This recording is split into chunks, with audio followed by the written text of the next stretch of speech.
I imagine God looks down on Earth the same way I looked down on my pancakes this morning. Utter disgust. I couldn't eat. I can't eat. My priest suggested therapy. My therapist suggested a priest. Ironic, ain't it? The past few nights I've been having this dream, yet it felt too real to be fake. I could see, hear, smell hell. I could feel what was happening. Some nights I've woken up with my leg or arm still tingling from what happened the night before. The only constant I have is the time I wake up from these dreams, and the inevitable feeling that something, someone, is watching me. It usually goes like this. I open my eyes to the sound of radio static coming from outside my car window. The night sky was looming over me with the same feeling of loneliness that's consumed me since Amelia died. The intense bright lights of the fast food Chinese restaurant contrasted with the dark and empty town. Not a light could be seen for miles, and the only thing I could hear was that damn radio static.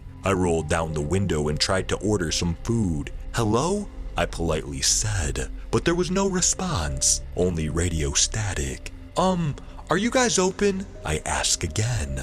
Still no response. They must be closed, I thought while muttering obscenities under my breath. I drove all the way out here for nothing. Instead of pitying myself over some Americanized Kung Pao chicken, I decided to accept defeat and eat whatever was left in my apartment. No one was behind me, and it didn't seem like anyone was awake at this hour, so I took a couple of seconds to turn on the radio. When I pressed the worn-out power-on volume dial, only radio static came out. What is going on right now? I asked myself. Fine, no music. I sighed. As I made my way out of the parking lot, I noticed there was no exit. In fact, the only place I could drive to was this closed hotel. Before I had time to yell or scream, I got a call on my phone.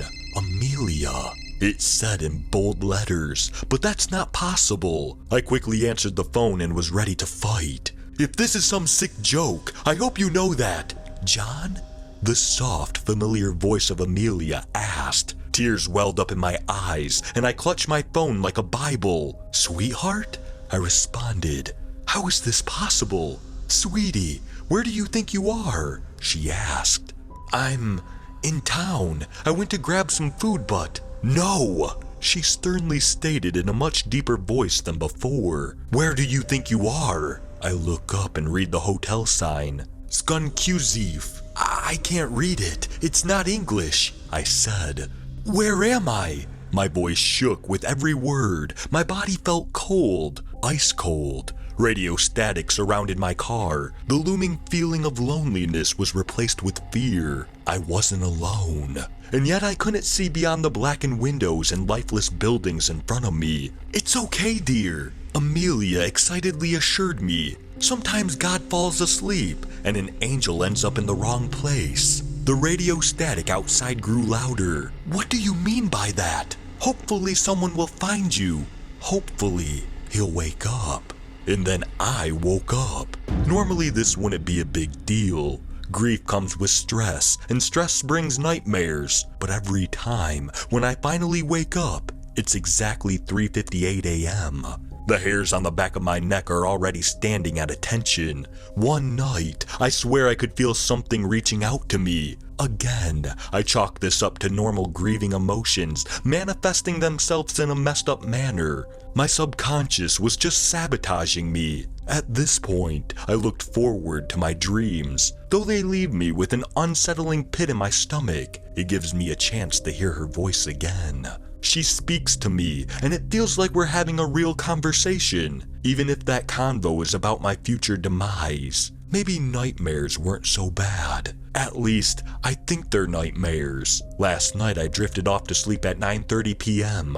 I knew I would be awoken at the same time, so I tried to get to bed early in case I couldn't fall back asleep. But something was off about this dream. I opened my eyes to a dark road with nothing behind me and nothing ahead. I was driving my car, but I didn't really have a destination in mind.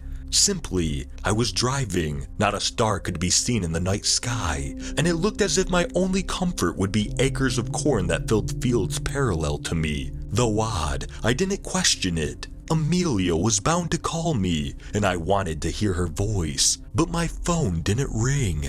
In fact, there was no sound at all. There wasn't even radio static. I tried to turn on the radio, but there was nothing. I rolled down my window, yet I heard nothing.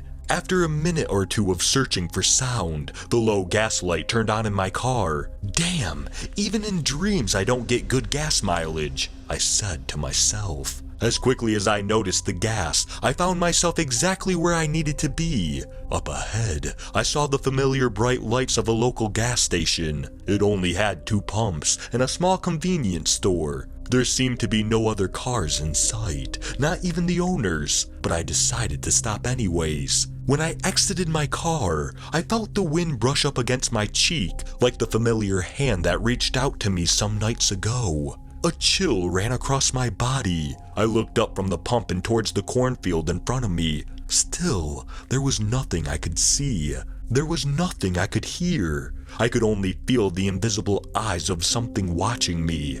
That's when the ticking started. Radio static wasn't so bad, and the silence was ominous, but this ticking sound was insidious. Tick, tick, tick, then nothing. I stayed by my car. The gas was pumping slower than molasses. Tick, tick, tick, then nothing. I finally had enough gas. Tick, tick, then nothing. I opened the door to my car. Tick, then nothing. I was in my car and the doors were locked. Nothing. There was no ticks, no radio. I was back to silence. As I buckled my seatbelt, I felt something behind me. That is when I made the worst mistake since the hot dog eating contest in college. My eyes approached the rearview mirror. I held my breath and put the key in the ignition with shaky hands. Nothing was there. Tick, then nothing.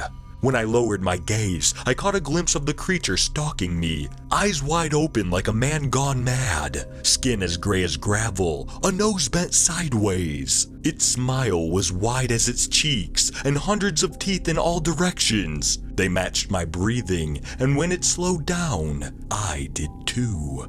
The thing crawled up my car on all fours with talon-like feet. The neck of this beast twisted as it tried to get a better view of its prey. I closed my eyes shut, begging God to wake me up. Wake up, I thought. Please, please wake up. Though no doors were open, I could feel it enter my car. Its breath was ice cold, and every muscle in my body tensed up. And thank God, I woke up. I shot up in my slumber, my eyes fixated on my bedside table. 3:58 a.m. The silence in my room was comforting. For the first time, I felt as though nothing was watching me. Before going back to sleep, a notification appeared on my phone. It was probably work. Some of those guys were weirdly ambitious. So, I drifted off to sleep as if nothing had happened. The next morning, I was fixing my coffee and checking the notifications. Amelia. It read across the screen. The number must have been transferred already.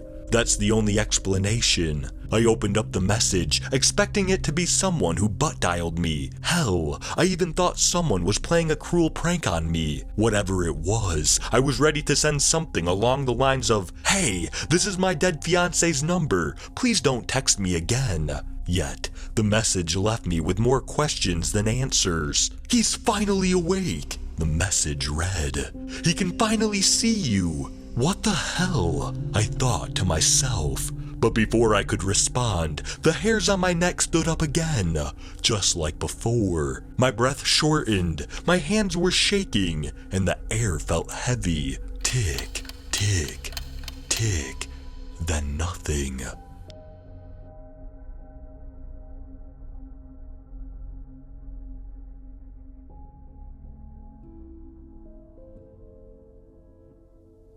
Thank you for listening to My Subconscious Is Sabotaging Me by I'm Just Here to Vibe. If you enjoyed this story, please leave a like. And if you enjoy hearing stories from me, please subscribe and become a resident of Hill Street and let me know how I'm doing in the comments. And I hope all of you have a fantastic night.